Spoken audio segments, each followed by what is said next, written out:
parsha follows on from last week. And last week we had the story of Yaakov going to Lavan's house and spending 20 years there. And we spoke how he prospered there. He did really well for himself.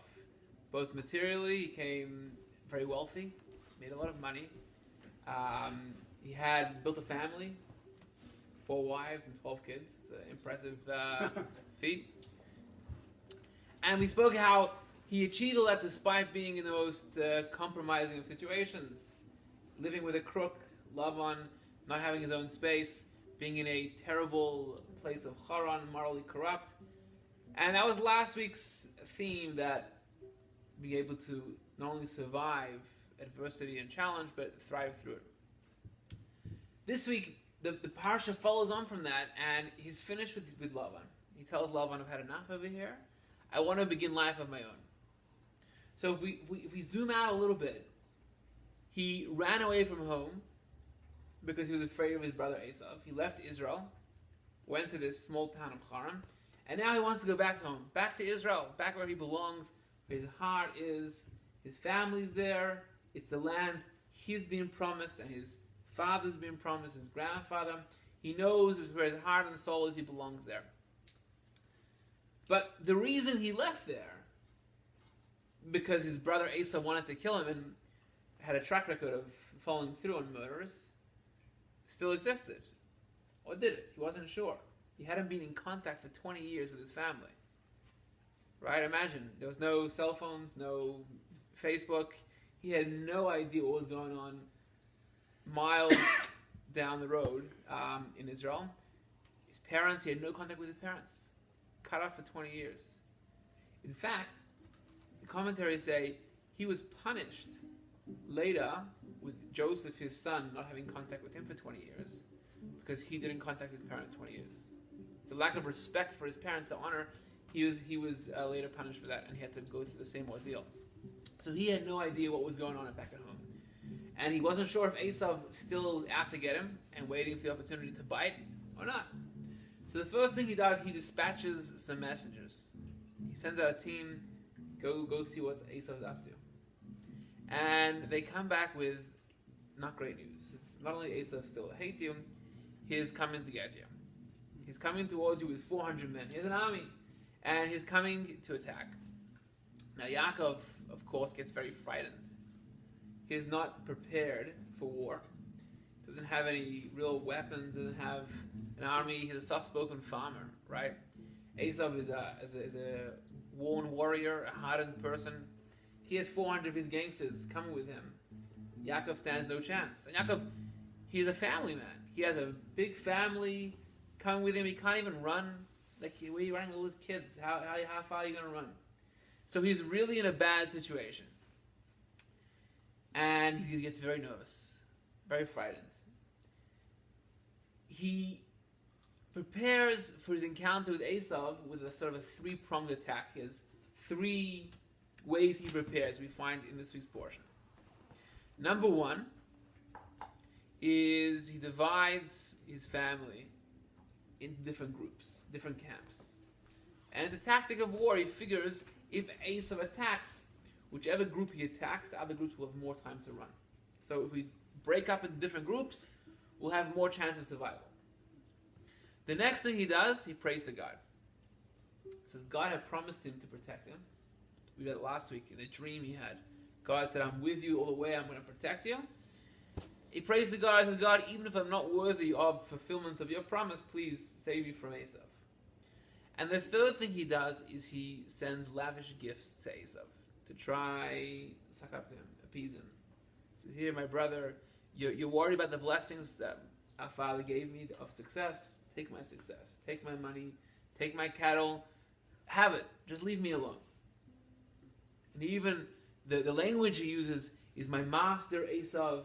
So he is really laying it on thick, telling Esav, you are the better of us. I'm admitting to you.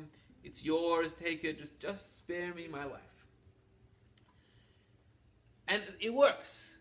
He meets Esav eventually, and there's obviously a very high tension in the moment, and they end up embracing and kissing, and then each going their way.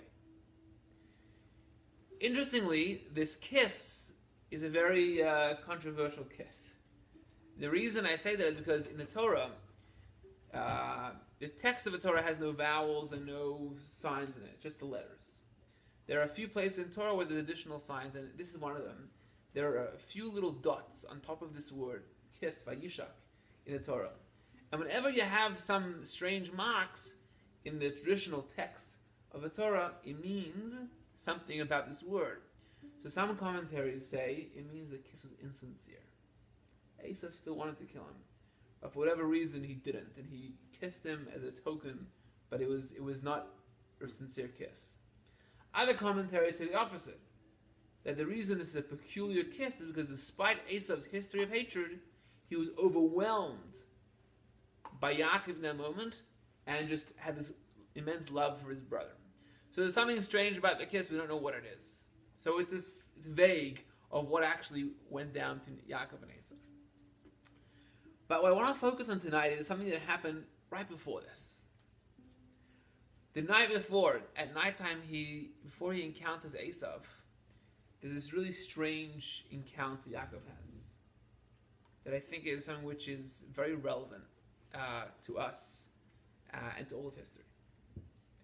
And that is, the Torah says he had left, he's traveling over to this river, he takes his kids and wives across the river, and he stays on the other side. Apparently he left something behind, he went there, and as he's there, he encounters a man. We don't know who this man is or what this man is. He encounters a man, and they fight. They wrestle with each other all night long. There's this hour-long wrestling match, struggle between Yaakov and this man, and neither of them could overcome the other until it's coming time for the morning. The sun's starting to rise, and this person says to Yaakov, "Let me go. The morning has come, I must go." And Yaakov says, "I'll only let you go if you bless me." So he says, "Okay, what's your name?" Yaakov says, "His name's Yaakov, Jacob." He says, "Okay, here's your blessing. Your name will no longer be Yaakov. Rather, you will be called Yisrael, Israel." And it's really telling him a prophecy because later on God tells Yaakov, "I want to change your name, adding your name to Israel." So he's not changing his name right here. He's letting you know the change will happen. And with that, he leaves. In the process, he had done some damage. He hurt Yaakov in his sciatic nerve. He'd done some damage. And because of that, we're told here, Jews, Yaakov's descendants, should not eat the sciatic nerve of an animal. Which is why, in kosher butchers, there are certain steaks you can never find. Because part of the animal, we don't eat. You have to cut around that side of the animal, so we don't eat the gid hanasha, the sciatic nerve. That's the story as it says, a cryptic story. Who was this man? What was their fight about? What was the blessing he gave him? What's the significance of the injury he gave to Yaakov that we remember, commemorate till today, this injury of this struggle? What's it all about? And I want to have a go at it.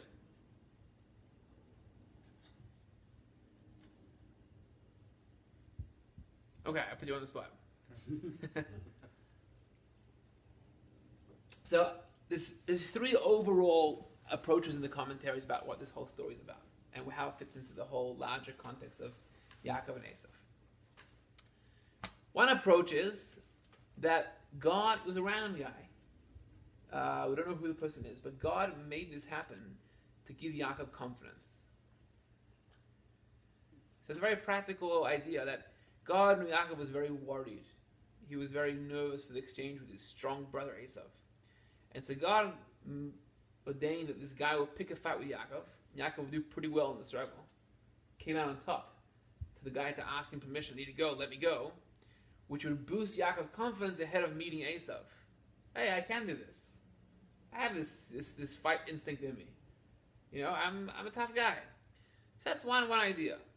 Doesn't explain much of the detail, but it's more of a very practical suggestion of what might have happened. Another idea is that it was a punishment for Yaakov. Yaakov lacked faith in God. God had taken care of him all this time. God had promised him, I'm with you. And Yaakov comes, he smells the challenge, he hears of Esav coming towards him, and he freaks out. God, save me, I'm going to die. Really? Why are you sending lavish gifts? Didn't I tell you I'm going to protect you? Why are you getting nervous? Didn't I tell you that I'm going to make sure that you will live a long, prosperous life? And so some commentaries see this whole passage as a weakness of Yaakov, and this fight, this struggle, was a form of God's punishment to Yaakov, that he didn't trust him. Or some say it was God stopping Yaakov running away. Yaakov had a history of running away. Different times, Lavan, he ran away from Lavan, right? He didn't tell Lavan he was leaving, he ran. So maybe he would have taken a back entrance here and ran from Esav. And so this guy stopped him from running away. He says, you got to face up to Esav. Then there's a third approach, which is amongst many of the classic commentaries, and the Talmud takes this approach, that this wasn't a person. This wasn't a man.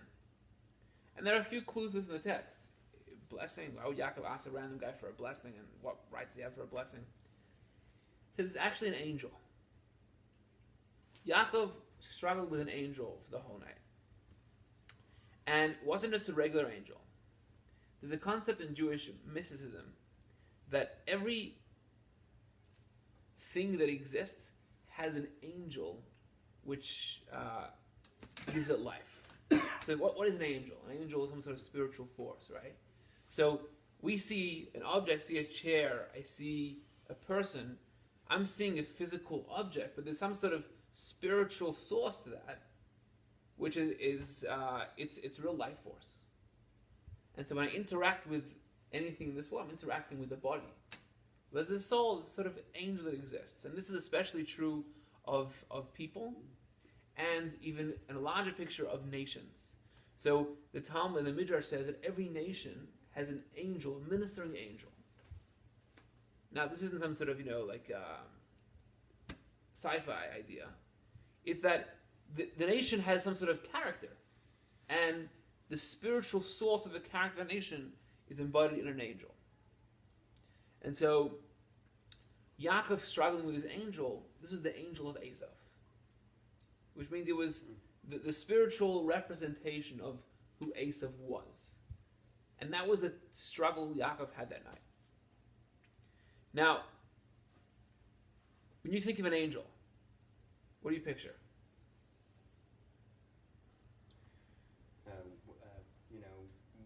Wings, light.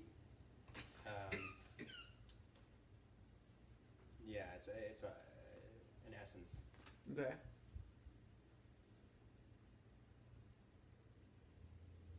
Same. Some winged creature. Now, that's the way most of us think of angels, and mostly because that's what we see in paintings, mostly Christian paintings, right? So, angels don't have bodies the way we have bodies. They don't have wings the way we can imagine birds have wings, right? They're not physical, right? Or else we'd see them flapping around. So these characterizations and representations of the angels as these winged beings is obviously metaphor, right? So there is, in Jewish tradition also the idea of wings that angels have, but it doesn't mean they actually have these wings flapping to help them fly. They're not flying anywhere. Angels aren't physical beings. So when you hear a commentary say that Yaakov had a fight, he wrestled throughout the night with an angel, what do you make of that? An inner fight of some sort. I don't know if it was part of himself or just in his imagination or something, but some kind of inner. But you would think if it was inner, he would be fighting with himself in some way. Okay. But I don't know. Okay, so an inner struggle going on in his mind. Yeah. Okay. Or not just in his mind, really feeling it, like a struggle. In some way that's affecting him. There's some force he was struggling against. Yeah, we all sometimes their back goes out, we don't know, or something happens. Yeah, something physical as well. Saying there was some sort of physical struggle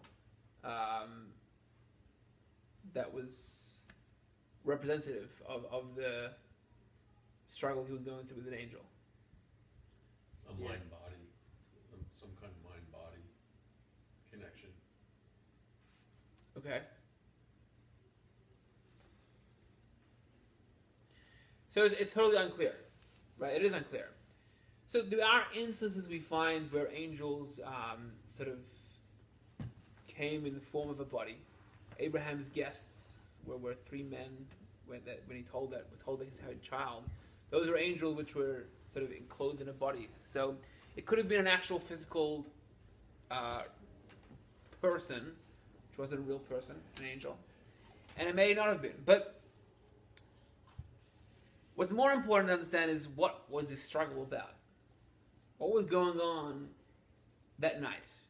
That took all night long, and despite the night of fighting, no one could come out on top, and Yaakov ends up seeming to be victorious and taking the upper hand. What was this fight? What were they fighting over? And what does it mean to us? He was becoming a man. Okay? What do you mean by that? He was growing up in some way. I don't know exactly what it means in the context of this, but just he was crossing some threshold into another sphere of life. Okay. So it sort of ties back to last week. We were saying that if we're not challenged, we don't ever really develop. Right? If you don't hit a wall, you don't have to push harder to move. So every time we want to really grow and we move to a new stage in life, it usually comes out through being challenged. And so if Yaakov was now growing up, as you say, Yaakov was going on to a new stage in his life, it had to come about through being challenged. Alright? But what the challenge was, we don't know. I doubt it was some wrestling match that's going to make you grow up. Conquering fear. Okay? Conquering fear. Saying having to go through a scary experience, a frightful experience, is going to help him grow. Could be. So I want to share tonight two ideas. One on the personal, and one on sort of the national or global level. The commentaries, they take this story on two levels. One is a personal struggle of Yaakov and what it meant in his life, and then what we can learn from our lives. And then some commentaries say this is much more than just Yaakov and his life. This is something which represents history, represents the entire struggle of Yaakov's people, the Jewish people, or a broader picture, humanity at large. And we've discussed this before, that anything that happens to the Avos, to the forefathers, is not just, we read about it in Torah, not just to read history, but because these were the forebearers of ourselves. These were the beginning of the Jews, and they lived in this micro level what was going to exist on a macro level. So their struggles became historic struggles. Yaakov was the epitome of a good, spiritual, selfless, altruistic person. He lived his life devoted to God. He was this, wholesome, simple faith. He was the embodiment of what we call soul person. He was he lived a life in sync with his Creator, in sync with what was right. That's the way he lived. Esav was a polar opposite. He was a egocentric, materialist. He was violent. He just after his own good. So Yaakov and Esav, more than just the people, symbolize and represent, stand for two modes of living, two ways of life, which are always going to be at odds with each other. There's always going to be this tension, this struggle between our bodily desires, our physical needs, our material, our ego, our just the want to fit in, the want to have pleasure, enjoyment, fame, whatever it's going to be. And then our spiritual selves. We want to live for more, fulfillment. We want to achieve something greater than ourselves. We want to connect with something higher than ourselves. We want to reach out to others and connect to people. We have a soul, something we're living for, something deeper. Our spirit, our Yaakov. And we are made up of body and soul. And we live in this constant struggle between Yaakov and Esav, between body and soul, between mind and matter. We are in this yin-yang of life. And that is really what, most of life's struggles are about. Think back in the last week of one or two decisions you had to make. I'm not talking about a decision what to have for breakfast, but a tough decision. A decision that required, some sort of introspection or thought.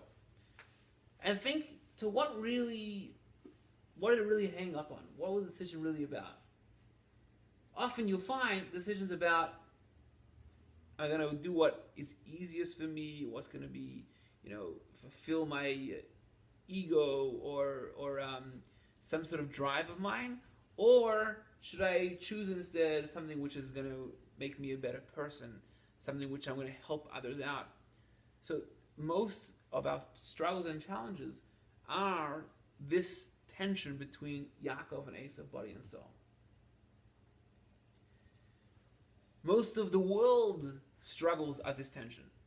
Think of anti-Semitism, right? What do they hate the Jews for? Why are the Jews so hated? Now, there are so many theories postulated why are Jews hated.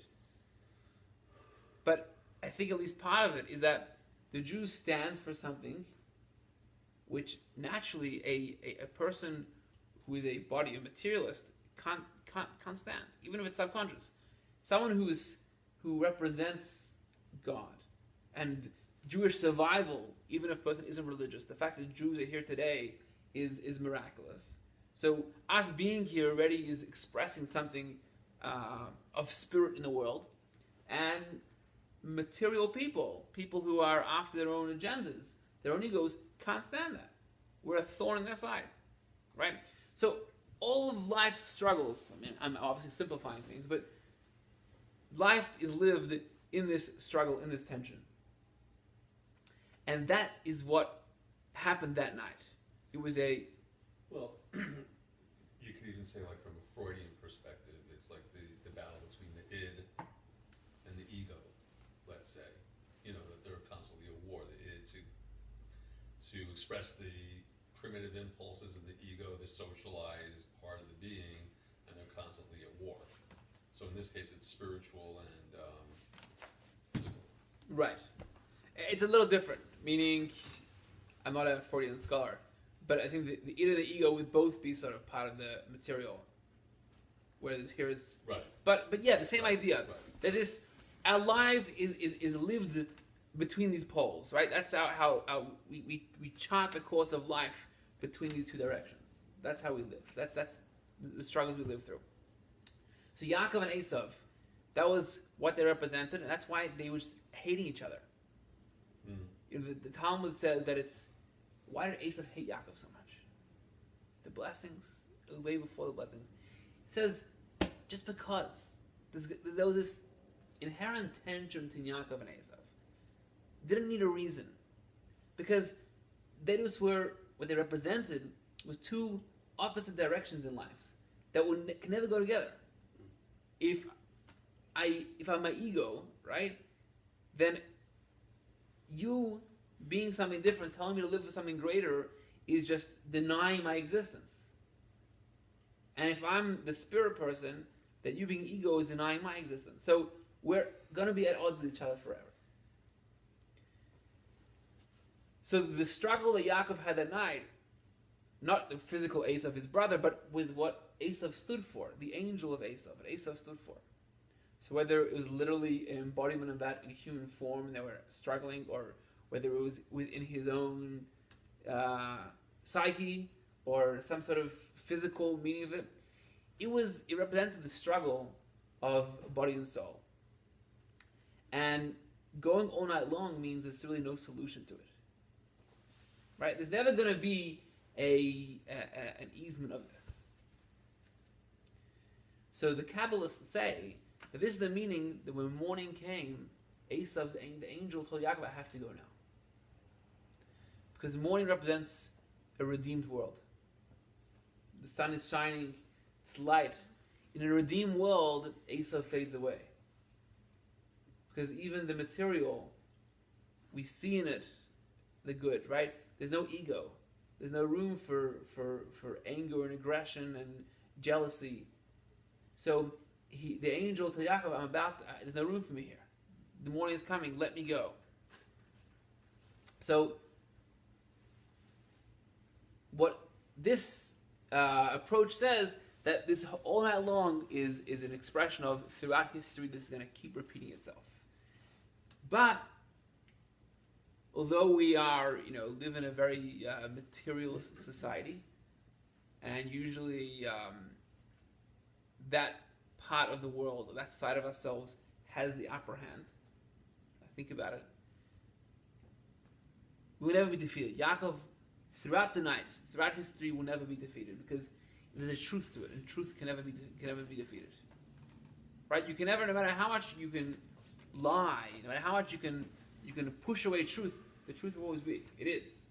Right? Truth can't be taken away. And so that represents that despite the struggle and the injuries Yaakov faced, Yaakov actually suffered. Yaakov survived. And so it's sort of a hopeful message for us. No matter how bad things seem, no matter how evil the world seems, and how little hope we have, know that we will survive this night, and morning will break. And when morning breaks, Yaakov is left as the last man standing, has the last laugh.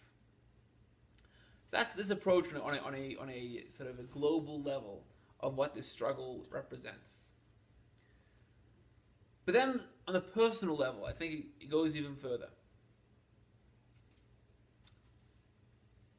We all struggle, but each one of our struggles is different, right? We all have what we call inner demons. We have vices, we have bad, character traits, tendencies. We struggle in relationships with people. We all have certain areas of life that there's a constant tension in our lives, right? Or certain people that we constantly have this tension towards. And for the most part, we don't manage to overcome these struggles. I mean, hopefully we progress. As life goes on, we get better at certain things. But often we'll give up and we'll just resign ourselves and say, well, I'm not good at this. Or this is an area I'm going to just not be a good guy, right? In this part of my life, that's who I am. So we give in because we don't want to fight anymore. So sometimes we tell ourselves, well, this is who I am, nothing I can do about it. Or even if I know I could change, but I'm just not interested in it. But we have those demons inside. Or I'd prefer to call them angels inside, as opposed to demons. Because demons gives it this, when you hear a demon, what do you think? You think of this evil, red-faced, clawed, tailed creature, right? Evil, it's just inherently bad. That's what a demon is. But that's basically saying, resigning yourself to saying, that part of me is inherently bad. Either I can get rid of it, or it's going to be bad. Right? Saying I have demons within is basically, even if you don't think this deeply when you use the language, but the language has a very strong effect on us. So using the language, a demon within, is basically saying, I have this incurable negativity, incurable emotional or mental sickness. That is going to be a stain on my life. So either I can totally obliterate it, which seems daunting, or I'm going to have to live with it. But if we reframe it and say we have these angels within, yes, there can be negative angels and positive angels, but these angels, we have tendencies that are curable. And That's what happened that night with Yaakov and Esav. Think about it this way. Yaakov was afraid, really afraid of Esav. What was he afraid of? His impulses, his urges, his underlying desires to be material. So, one second. Let's take it back one step. What was he, in a practical sense, what was he afraid of? The practical reading. Fighting. He's gonna get killed. He's going to kill him. There's this guy outside of him, this guy Esav, down there, who I have this ongoing tension with, right? So let's start on a very practical, and then we'll get to the more personal and spiritual. But on a very practical level, he had this fear. The fear of something outside of himself, of an Esav, a person down the road, a person over there who has something against me. There's a tension between us. And when someone hates me, what do I feel always? I'm the good guy, he's the bad guy. There's nothing I can do about it here. He is a terrible person. He wants to kill me. So I am defenseless. Because I'm not doing anything wrong over here that I can change and improve myself. So before he fought Esav, God ordained that he's going to fight the angel of Esav, which was telling him that every struggle, every challenge you have really begins within.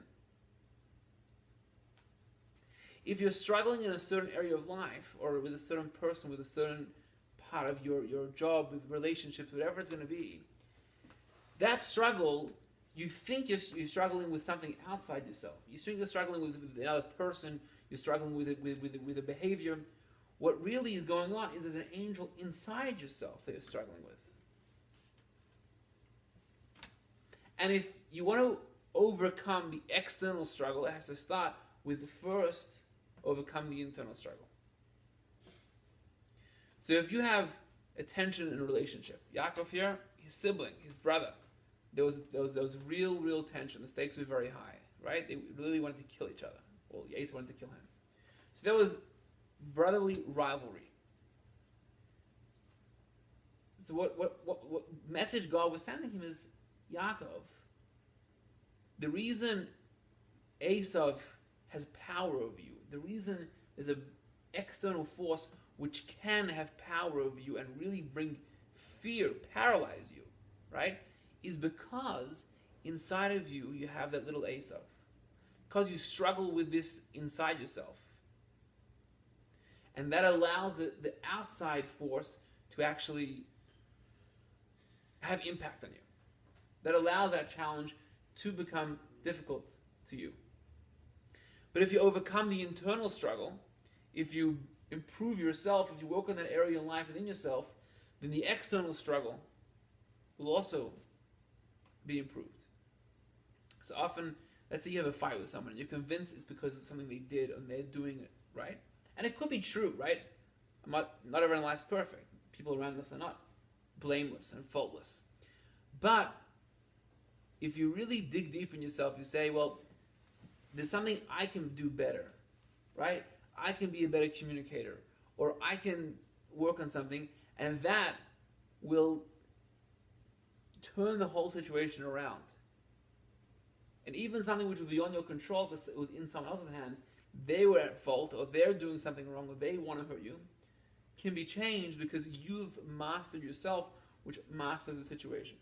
You look at your part in it. You take stock of your part in that situation. Yes. And what's my role in that situation? Yes. And then you're not a victim anymore. Absolutely. And then you're in control. Right. Right? So Yaakov's basically, his original approach with fear. What does fear mean? Fear means I'm not in control. Yeah. Right? Fear is a weakness.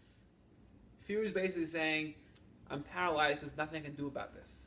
There's something overcoming me, something coming my way that I can't do anything about. I'm afraid, fear.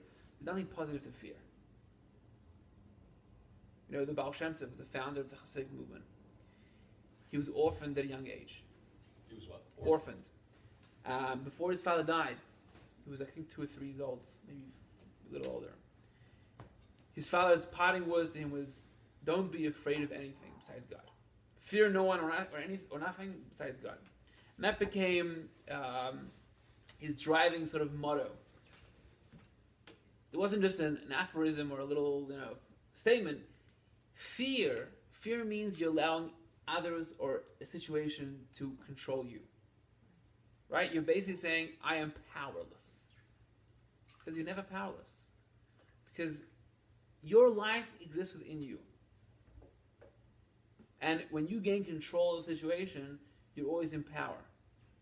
But that means you have to take care of internal doubts, internal challenges. And so Yaakov was doubting his survival because of Esav. It really had to do with, there were doubts inside his own mind, which gave room for Esav to have power over him, or him to believe that Esav had power over him. So let's apply this back to what we were saying, how Yaakov and Esav represented the two poles of existence, the two modes of living. And this is what you were saying, Ken. Yaakov feared Esav, which means he had this aversion to materialism or to the ego. It was a demon. He saw Esav as a demon. If I'm going to remain wholesome, if I'm going to remain pure, if I'm going to remain good, I have to stay away from that evil. That evil of material engagement, of ego, of whatever you want to represent, however Esav manifests itself. I have to stay away from it because it's a threat to me. And that's the way most of us think. Right? If I want to develop spiritually, I have to cut myself off from friends that may be bad influences. I have to cut myself off from certain behaviors, which I have to make these drastic changes and close myself in a box, go to a mountain in India, and I can meditate and free myself from the prison of this material world I live in. And that's the attitude Yaakov had. If I want to remain wholesome, if I want to remain pure and my relationship with God to remain intact, Esav is the biggest threat. I can't encounter him. I literally fear for my safety. I fear for my life. I can't continue to exist. The spirit, I can't continue to exist if I'm engaged with body, if I'm engaged with matter. What God then showed him is that it's not true. Entirely not true. The only reason you're afraid of that is because your spirit itself isn't wholesome. Within yourself, you have an Esav. You have doubts. You have struggles. You have shortcomings and weaknesses in your own spiritual side. And if you can take care of those, which is represented in the struggle with the angel, you can handle any challenge that's thrown at you. Is that the Yetzer Hara? What do you mean? That? Esav, the embodiment of Esav. Yeah. Is the It's one of the terms, yeah. We have Yetzer Hara, the negative inclination, negative force. What that means is not clear, right? What is the Yetzer Hara? But that is one way the Esav is represented, that we have negative drive inside of ourselves. Yes. And that's what Yaakov figured out or understood that night, right? On the other side of the river. Entire night he struggled with himself, which means I'm going to encounter Esav here. It's inevitable. We live as human beings in this world. To imagine that you can live a good life by cutting yourself off from any bad influence is foolish. I'm not going to be friends with these people. Really? It's not a practical solution. And if that's the only way you can remain good, by not talking to people who don't, forget the whole spiritual. This is what we sing in politics today. I have my positions, and I don't want to change them because I really, for whatever reason, culturally or even my mind right now, these are correct. So I will not engage anyone who thinks differently. And as soon as you espouse something different to me, you are a terrible person, you're ruining the country, you're ruining the world, and you're a bigot. What's that saying? That's saying that for me to remain whole, I believe I can't engage the other side. I can only hear my own side. But that really means an insecurity in my own beliefs. If I was secure in my own belief, I'd say, no problem, let's have a conversation, and a real conversation. I'll hear you out. I'm willing to be convinced by you. But if I'm really strong in my beliefs, you never convince me. I have answers for everything, because I know this. And so the same is true in our emotional engagement with people and our spiritual struggles. To cut yourself off, if your only way of remaining wholesome in your faith, in your relationship, is by cutting yourself off, there's something lacking then, right? I mean, there are certain cultures, for example, and I'm not mocking every culture and religion does things their way, but Judaism doesn't embrace the idea that let's say women should wear burqas, or we don't embrace the idea that rabbis should be celibate, because that is not a practical way of living. B shows a weakness in character. If that's the way you need to live in order to remain wholesome, means that there's a certain weakness in your commitment, in your faith. And so Yaakov struggled the whole night with Esav, with the soul of Esav, with the Esav within himself. And when he was able to overcome that Esav within himself, then when he faced Esav in person, it was a peaceful encounter. Suddenly, this Esav didn't try to attack him, wasn't a threat to him. It was a loving embrace. Because he realized that I can embrace this materialism. I can embrace this Esav, that I'm so secure in who I am. So here's the thing. Not only is it a sense of security, it's actually the Jewish mission to embrace the Esav. So not only do we not shun involvement in society because that shows a lack of real strength of faith, but it's antithetical to what we're here for. To be a spiritual person in isolation is not a kunz, meaning there's no value to it. You haven't changed anything. You haven't made an impact in the world. You haven't created a real change. You've managed to cut yourself off from everything, but who did that help? Judaism believes that we have to make society better. We have to make the world around us a better place, a more godly place. And we do that through encountering the world. So Yaakov discovered that night that not only can I encounter Esav, my mission here is to embrace Esav. To be able to bring my values into the workplace. Bring my values into my relationships with people who may differ from me. And be able to create positive encounters, to create change. Bring the spiritual ideas into practical way of life and mitzvahs. Right? And the same is true on emotional levels, right? We struggle, if a person struggles with relationships, they have to realize that means within me there's an issue. And when I'm able to become more wholesome in myself, I can actually impact the other person and improve their communication, improve the relationship for both of us. If I fight with the angels within and turn those angels around, they're not demons, they're angels. All I need to do is work on them, is realize that they're there. And if I can work with that angel, I can create it into a positive. If someone has anger issues, for example, anger is a negative. Anger is never positive. But anger stems from somewhere. It means they have very strong opinions, perhaps, or they're whatever's going to come from, right? There's some source of the anger that isn't necessarily negative. It's being expressed as a terrible thing. But if a person walks around, all these people are making me angry the whole day, right? Blaming everyone else for their problems. They have to realize, I have the issue, right? The anger is my issue.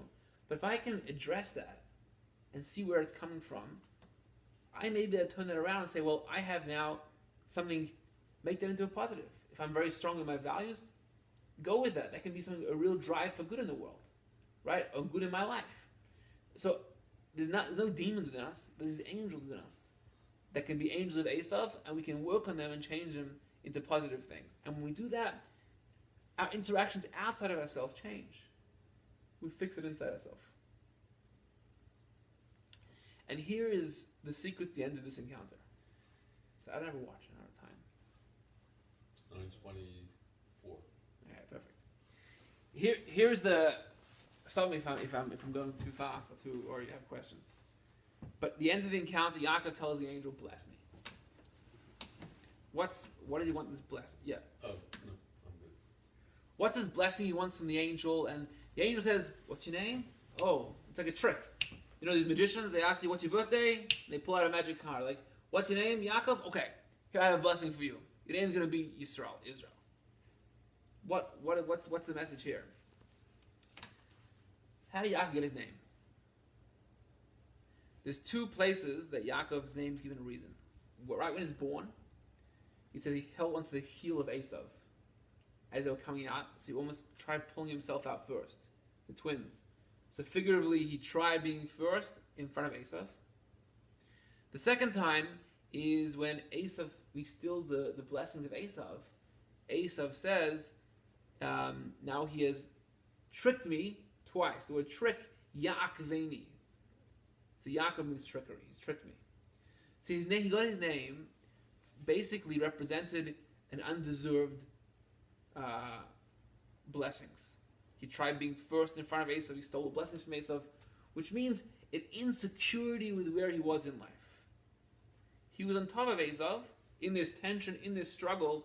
He was on top, but he was never fully secure with what he had. Which, in the context of what we're talking about, is he had a deep faith for God, but it was a constant struggle and tension. He had to battle with the Esav constantly and stay away from it, be afraid of it. So he never felt fully comfortable in who he was and what he was. After that night's struggle, the angel says, "You know what? You've now come to a healthy place. You've developed, you've progressed, you've grown up. Now you're Yisrael." And the angel explains what the name Yisrael means. What does the name Israel mean? We use the word all the time. The land of Israel, people of Israel. What does Israel mean? So the angel explains, and there's really a couple of meanings, but this meaning is Sarissa. You have battled. You have struggled with El, God, or an angel. You have struggled with your angels and overcome. Tells him, you're no longer Yaakov. You're no longer undeserved. You're no longer insecure or constantly having to be on edge and be careful and feel insecure in your faith. You've made it. You're now on top. You've conquered your angels. You've conquered your demons. And that was a blessing he gave him. We are called Bnei Yisrael, Israel, the Jewish people. We're also called Yaakov. Yaakov is still a common name. Which is interesting because other people in Torah whose name were changed, once they were changed, they never went back. For example, Abraham. Originally was Abram, then was added a letter, Abraham. And once he was changed, he's never called again Abraham. In fact, Talmud says, you're not allowed to reference him as Abraham. Because you're demeaning him. You're taking away from where he progressed and grew to be Abraham. Yet with Jacob, with Yaakov, we find that even in the Torah, sometimes later he's referred to as Yaakov, sometimes Yisrael. The Jewish people are sometimes called Bnei Yaakov, the children of Jacob, sometimes Bnei Yisrael, the children of Israel. Because we haven't all conquered our angels. We haven't conquered our demons. We are Jacob's. So we have these inspired moments in life where we could be living in Israel, where we're We're feeling it. You're on top of the world. You're confident in yourself. Nothing can knock you down. Nothing can faze you. That's a moment of Israel. And if only we could live a whole life that way. But for the most part, being practical, we're Yaakovs, we're Jacobs. We are insecure in our faith, in our relationships, in our own selves. We have angels within that need to be addressed, that need to be worked on, which create tension, angels with aces outside of ourselves. So because in that moment he did achieve that, but for us, it's a lifetime's work. And so the name Yaakov is still as relevant as it always was.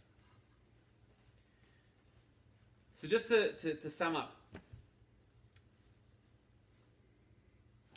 we all have struggles in life, struggles in a lot of areas of life, struggles in religious struggles of faith and of practice. We have emotional struggles, we have relationship struggles, we have struggles in our work and in trying to figure out our lives, we have struggles with certain people. All these areas of struggle begin within. They come from certain insecurities, usually insecurities within ourselves.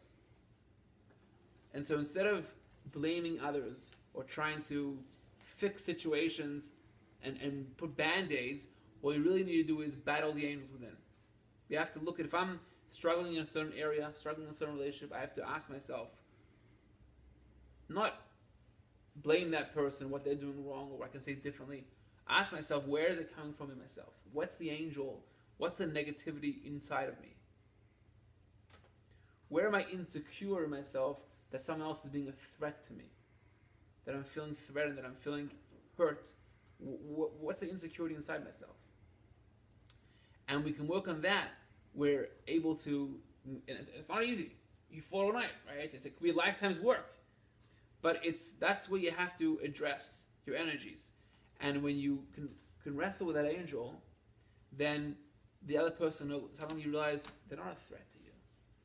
They're nothing to be afraid of, nothing to feel tension or intimidation, whatever it is, because you now are in control. You're in the driver's seat. You're fully confident in who you are.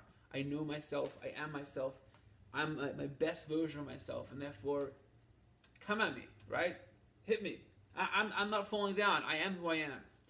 And the same is true with our relationship with God, with our faith, our religion. We struggle. We have a Yetzer Hara, as you said. We have tendencies. It's hard to really live a committed life. Is really hard, right? Especially in 2018. But we have to realize that those struggles that exist, we can address in ourselves. We have the angels. And we have the capacity to. We all have Yaakovs. We all have the faith in us. It's just a matter of working through ourselves. A matter of giving it the proper time, attention, and nurture. And when we do that, we can face any challenge. We can face the world. Not only that, instead of being impacted by the world, we'll have an impact. Right? We'll take that Esav, we'll embrace it. Give it a kiss. We'll be able to be so confident in who we are, so proud of what we believe in, that it will be contagious. People around us will say, wow, look at this person. Like they have this radiance of security, of happiness, something about them. What is it? And we'll be able to have an impact in the world. So we got to wrestle with those angels, and we got to know that if we do so, the external challenges will dissipate, will fade away. So that's the message, I think, of this dream. And we don't eat that part of the meat of the animal to remember this, because we have to always remember this. Always remember this struggle Yaakov had. It may seem like an inconsequential story in the history of the Jewish people. You know, a knight wrestling with this unknown force, an angel. But in it is encapsulated what we all go through, our lives, history, the world, and more important for us, the daily struggles. That's what Yaakov lived, and we can draw inspiration and draw sort of technique even from Yaakov's struggle that night to how we struggle with our nights, with our dark places, with our demons, or with our angels. questions, comments, rebuttals?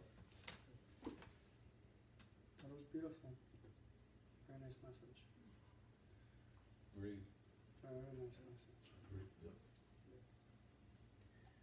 Just say next week, Tuesday, is a special date on the Chabad calendar.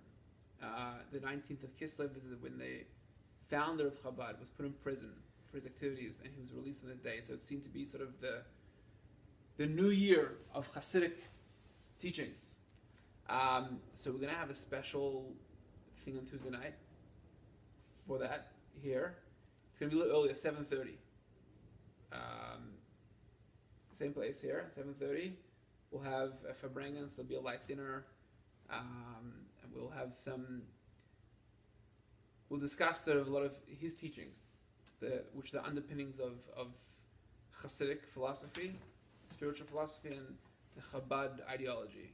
So, bring your friends, spread the How long will word. it be going on? Sorry? How long will it be going on? Probably an hour and a half. That's it. Yeah, I might have to change something around to be able to get here. At Okay. 7:30. if you can. Yep. We'll have some l'chaims. And then it'll definitely change. Yeah, we've got you. Some soulful singing. If I bring in, it's an interesting experience. I've never been to one. I know what it is. I mean, I've heard what it is. I'm not sure I've ever officially been to one. So What is it's it? Fabrengen. Brian, yes. It's hard to describe. Fabrengen is a Yiddish. it literally means come together, gathering, right? People come together, but it's a term used for it's a mix between like group therapy, spiritual therapy. Basically, it's sitting around, Like, people sharing ideas, singing songs together, wishing each other l'chaims. It's like sort of a social spiritual experience, and the discussions of ideas are more, I guess, social level or more practical. It's an experience. Yeah. I've been to a few. It's definitely an experience. Each one has a different. Different flavors, right? Yeah. I'm sure. I'll try and make it. Yeah, So if you can make it, Yeah, we'll be for here sure. next week. that sounds great. It's gonna be fun. Okay.